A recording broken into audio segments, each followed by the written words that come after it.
সম্মানিত মৎস্যচাষী ভাই ও বন্ধুরা, আশা করি সকলেই ভালো আছেন। দেশ ও প্রবাস থেকে যারা আমার এই ভিডিওটি দেখছেন সকলকে জানাচ্ছি আন্তরিক শুভেচ্ছা ও অভিনন্দন। ভিডিওতে আপনারা এখন যে মাছের পোনাগুলো দেখতে পাচ্ছেন এগুলো হচ্ছে দেশি মাগুর মাছের পোনা। আপনারা যারা কম দামে দেশি মাগুর মাছের পোনা চাষ করতে চান তাদের জন্যই কিন্তু আমাদের আজকের ভিডিও। তো আপনি চাইলে এই মাছগুলো অল্প সময়ে চাষ করে বাজারজাত করতে পারবেন, কারণ মাগুর মাছ কিন্তু দ্রুত বড় হয়।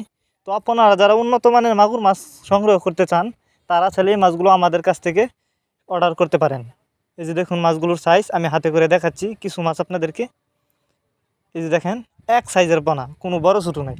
এই মাছগুলো আমরা পিস হিসাবে বিক্রি করতেছি। তো যদি কেউ নিতে চান আমাদের সাথে যোগাযোগ করুন। আমাদের সাথে যোগাযোগ করবার জন্য আমাদের ভিডিও টাইটেল এবং ভিডিও ডেসক্রিপশন বক্সে আমাদের ফোন নাম্বার দেওয়া আছে এবং ইমো হোয়াটসঅ্যাপ নাম্বার দেওয়া আছে। আমাদের সাথে যোগাযোগ করে মাছগুলো সংগ্রহ করতে পারবেন এবং আপনি চাইলে সরাসরি আমাদের ঠিকানা এসেও নিতে পারবেন যে কোনো মাছের চারা ও রেণু পোনা। আমরা বাংলা কাপ জাতীয় মাছ থেকে শুরু করে ক্যাটফিশ জাতীয় মাছের চারা ও রেণু পোনা যত্ন সহকারে সারা বাংলাদেশে হোম ডেলিভারি করে থাকি, যে কারণে মাছের কোনো ক্ষয়ক্ষতি হয় না এবং মাছ মারাও যায় না। তো আপনি যদি মাগুর মাছ চাষ করেন অবশ্যই বেশি লাভবান হতে পারবেন, কারণ মাগুর মাছের বাজারে রয়েছে প্রচুর চাহিদা, আপনারা অনেকেই জানেন। কারণ এই মাছগুলো কিন্তু বাজারে পাইকারি দামেই কিন্তু 700 থেকে 800 টাকা কেজি বিক্রি হয়।